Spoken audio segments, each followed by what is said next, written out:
Hi, this is James and Sarah with The Full Life, and today we're going to talk about donating to victims of Hurricane Harvey and soon-to-be victims of Hurricane Irma, Yeah. and kind of how to make your money count. Yeah, so we'll be giving you 3 tips and then we're going to discuss them a little bit more. So the first tip that we would recommend for donation is to give locally. The second one is do your research. And then the third one is what do you give? Okay, and if you want kind of some more info on kind of our philosophy of giving, we have a video that talks literally about our philosophy of giving, and we also have a video about hindrances or barriers to giving, to being generous. So one of our videos is titled the 10 barriers that are preventing you from being generous. So take a look at that as well to kind of get a better idea as to where we're coming from with these tips. Okay. So donate locally, as we said, it's pretty simple. The second point kind of ties into that, do your research. Yeah. It's easy to get scammed, especially during this time when there's everybody and their mom are asking for donations. We did a little YouTube research, did a little Google research to see, our own research on how to see where we can give. And there are so many. There was actually a guy out there on YouTube that was like, just watch my video and I'll get money to give. But, the likelihood of him giving that money, I don't know, maybe. But there's no guarantee on that. But it's not as simple as just doing research on that level, because some of the really big players out there on the field, for example, the Red Cross, you have to be careful and do your research on those type of entities too, because unlike the fear of getting scammed, you know that if you give your money to the Red Cross, it's going to go someplace to help those in need. But what you don't know is how much of your donation goes directly to people in need versus their operations budget of a very large entity. Yeah. Unfortunately, the Red Cross has had a bad rap with previous disaster relief efforts. NPR has done some research into them and asked questions, in particular their CEO, as to, where does their money go? How much is it spent on internal expenses? How much is given to the actual entities, local entities themselves? And there's been discrepancies up to about, a quarter of their donations don't even get to the places it needs to go.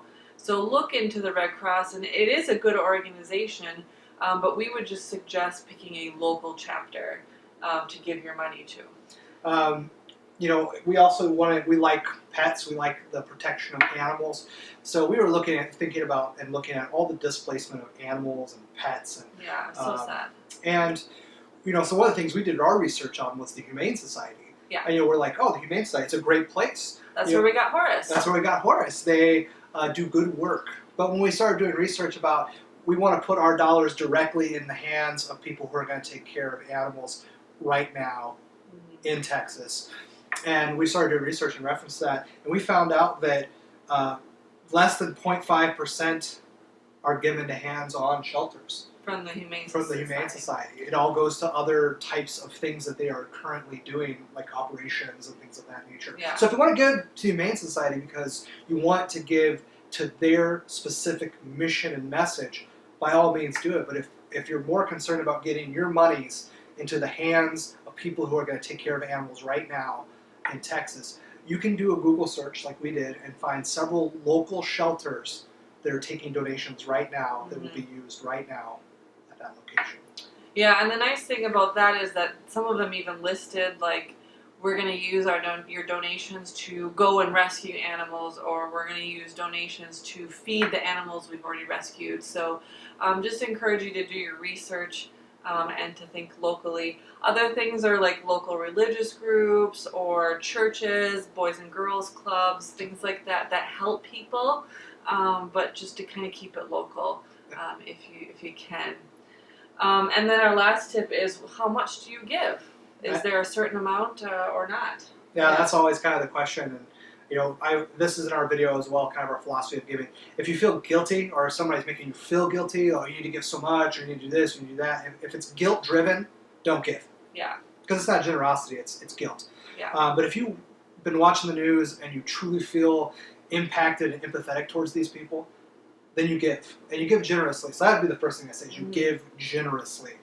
And you're generous generousness may look like a generous amount may look different to somebody else. Yep. And Don't that's compare. okay. Don't compare. And also a little bit with many people giving, can add up to a whole lot. So don't feel like your small amount, if that's all you can give, is going to be not enough or not going to be used Yeah. well. A lot of people go, I can only give a very little bit, and what's that really matter? So I'm just not going to give it all. Mm-hmm. Don't think like that, especially with things like this.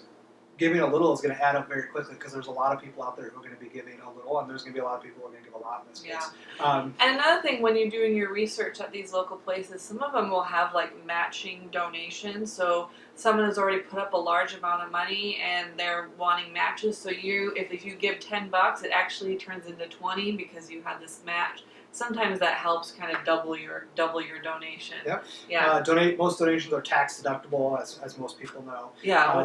We don't necessarily give to get by any means, but it's also nice to know that if you are giving, that is a possible. Just make sure to keep your receipts or get a receipt. Yeah, and sometimes it's not just to give money. There are places in these relief efforts that just need items. They need toiletries. They need paper goods. They need clothing. They need something other than money. And you don't really know that until you do your research and look at these places locally as well too. So if you're not comfortable giving money, maybe it's something else. Yep. Yeah. So donate locally, do your research, and when it comes to the amount that you give, anything's helpful. Yeah. Yeah, so if you like this video or have comments, leave them below. Give us a thumbs up and hit the subscribe button. And we appreciate you guys following along with us. Take care.